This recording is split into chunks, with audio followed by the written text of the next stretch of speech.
Hi, I'm Stacey, and welcome to the kitchen of my old Kentucky home. Today, Jessica and I are going to be showing you a couple of recipes that have become regional favorites but actually began somewhere else. I'm going to be making pimento cheese, which has long been known the caviar of the South, but actually started in the North. And Jessica is going to do a riff on the Moscow Mule, which we made even better in Kentucky by adding bourbon. Let's get started. So there are several different recipes out there for pimento cheese. This one happens to be my favorite. We're going to use 2 cups of shredded cheddar, 8 ounces of whipped cream cheese, 4 ounces of diced pimentos, and a couple of tablespoons of hot sauce. So let's mix it all together. We're going to need our cheddar cheese, and I like to use the sharp cheddar. You can use, if that's too strong for you, you can always use a mild cheddar. This is our whipped cream cheese. I like it because it makes it really spreadable, and I'm going to go on and mix a little of this up now. I like to get this a little mixed before I put the pimentos in so I don't crush them completely. And as I said, there's a couple of different recipes for this. Some people use mayonnaise instead of cream cheese, but my family likes the cream cheese.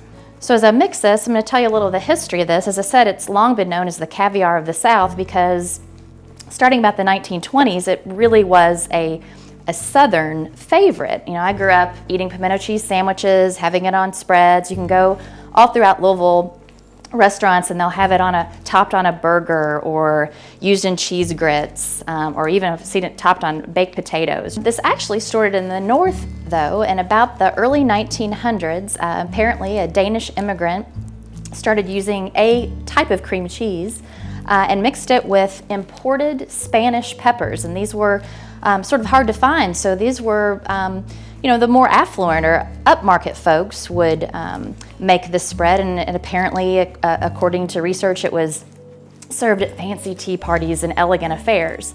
But by the 1920s, in the South, they started to diversify their crops and actually growing these pimento peppers.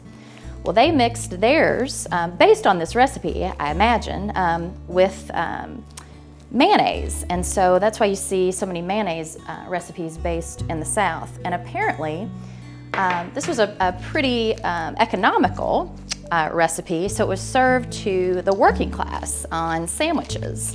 And again, like I said, in Louisville, you can find it at very posh tea parties and bridal showers, and of course on Derby Day brunches, and then just served throughout the year on just about everything. So I've just mixed in the pimento peppers now, and I try not to get those too beaten up. And then the last thing I'm going to do is add this hot sauce. You can use any that you like. I love Tabasco because it's aged in bourbon barrels, but my favorite for this recipe is Frank's hot sauce. I just think it has a really extra tangy flavor that cuts the sweetness of the peppers. So we make pimento cheese and have it in our refrigerator basically all year.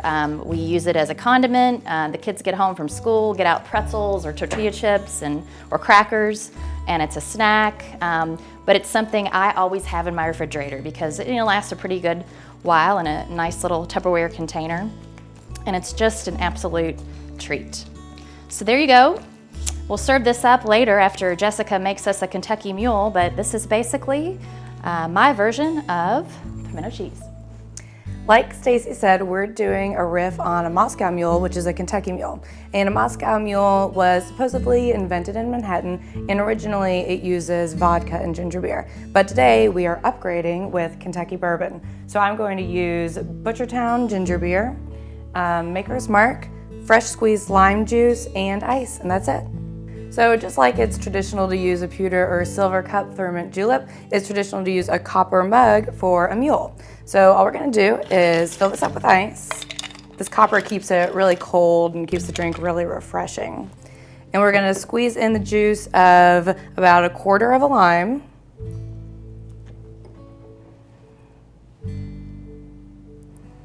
And you're gonna add 2 ounces of bourbon. I'm using Maker's Mark because it's sweet, and so that offsets the kind of spiciness of the ginger beer and the tartness of the lime juice really well. Add a little more in there. And then we're just going to top it off with our ginger beer.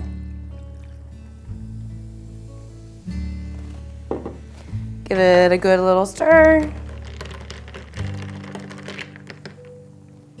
And garnish it with lime. There you go, a Kentucky Mule. Well, Jessica, I think you've done it again. Taking a classic cocktail, giving it that Kentucky bourbon twist, and I think this is going to be my drink of the summer now. Well, good, thank you. And I've got to say, I love your version of pimento cheese. Oh, thank you. It is absolutely delicious. Well, and as like I was saying, not just is there a difference in doing cream cheese or the mayo or the different kind of cheeses, but I've seen recipes where they've added celery or garlic or a lot of other ingredients. I've even seen pickles or pickle juice added. But I will say, no matter how you spread it, it's better in Kentucky. Very good. I'll drink to that. Right?